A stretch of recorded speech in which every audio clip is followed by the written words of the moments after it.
Thank the gentleman. Chair, and I recognize the gentleman from Florida, Mr. Mills, for 5 minutes. Thank you, Mr. Chairman. Gentlemen, thank you so much for being here today. As someone who's actually served in the military, we understand, and I think that you would both agree, General Milley and Secretary Austin, that if an officer has a dereliction of duty, there are many articles which could remove him for that reasoning. Is that correct? And do we understand that my definition and understanding of dereliction of duty is a person's purposeful or accidental failure to perform his obligations? Do we agree with that? And there's also willful dereliction of duty, which in my opinion is nothing more than a failure through negligence. Now, Secretary Austin, we have seen where we have failed to secure a status of forces agreement during Iraq withdrawal, which has now allowed ISIS to retake key locations of Baghdad. We have Afghanistan in the control of the Taliban, Haqqani Network, ISIS Khorasan, with billions of dollars in weapons, armament, defense articles, millions of dollars in cash, thereby actually creating probably one of the most well-funded and well-positioned terrorist organizations in the world, even though our intent in going to Afghanistan was actually to stop it from being a safe haven of terrorism.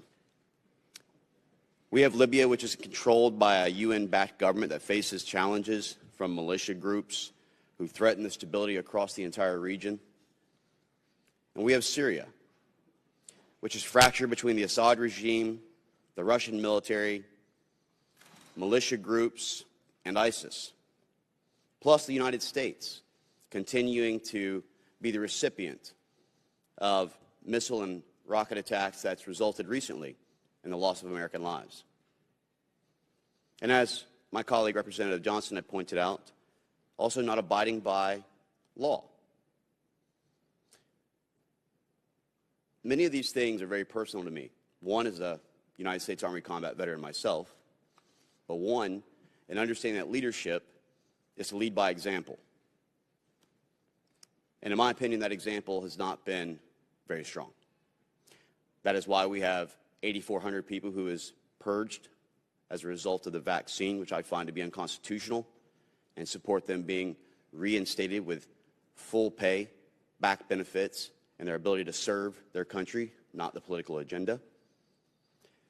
But Afghanistan is near and dear to my heart because when I was running for Congress, actually, and before I was an elected member, I helped to conduct one of the very first successful overland rescues of Americans who were left behind in this botched withdrawal. And we also know that there was officers who were deployed and military members who were deployed, like Sergeant Vargas Andrews, who could have actually have engaged and taken out the suicide bomber in Afghanistan at the Abbey Gate, but had no escalation of force and no rules of engagement to be able to do so. The idea of being deployed and going downrange without a clear escalation of force and rules of engagement, even after receiving a bolo and identifying the target, is a failure in leadership.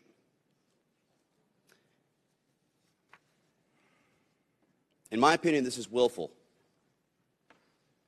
And that is why, Secretary Austin, that not only do I believe that you should have resigned as a result of this continuation and this path, but I myself perceive this as dereliction of duty. And I take that very seriously, especially for our armed service members and those who are looking for accountability as a result of this botched withdrawal. Based on my perception and having conducted these operations and seeing how political optics was placed above the true military strategy where we should have held Bagram Air Base, held the detention center, had a conducted withdrawal as the way it was supposed to, not shut down and entrap Americans by taking over HKI, the commercial airspace, and abandoning thousands of Americans, not to mention our SIV and the friends of those who have fought beside us proudly and honorably, who are being methodically and systematically murdered now, who trusted the American people for 20-plus years, and the increase in suicide rates of American soldiers who spiked to over 25 after this failed withdrawal as a result of them feeling as if they had failed. That is why, Secretary Austin, and based on further hearings and investigations, I have already drafted my articles of impeachment for the dereliction of duty. I do feel there needs to be accountability at the top and at the highest levels. And I hope that we can get true accountability with future hearings and investigations and your testimonies that would actually either substantiate or discredit my beliefs. With that, I yield back. Gentleman's time is